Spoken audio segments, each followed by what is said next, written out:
Invercargill architect Bob Simpson addressed the Southland Museum and Art Gallery Trust Board on Thursday, saying there was no legal or structural reason for closing the museum.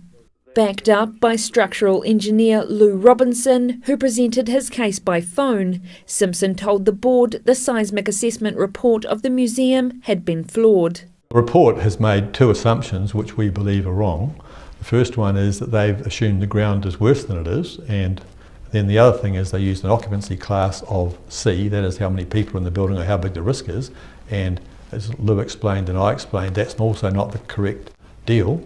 Simpson said if changes were made to the assumptions in the 2013 seismic report to account for soil class and occupancy class, the overall seismic rating of the building would jump to around 50% of the new building standards. I can see no reason why the building couldn't be open for both the staff and the patrons on Monday.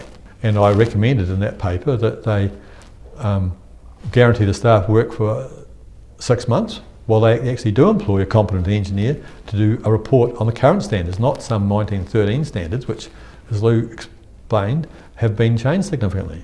He said a new web page and Facebook page challenging the decision to close could increase public pressure on the council and museum board. We've now got a web page up called openthemuseum.com, an associated Facebook page and a petition, and the community pressure is building that some of those things might change. They might feel a bit more heat. The heat might be more significant than the risk of earthquake. On behalf of the museum board, Darren Ludlow thanked both Simpson and Robinson for presenting their case and said there would need to be further investigation into some of the points raised. Sharon Rees, The South Today.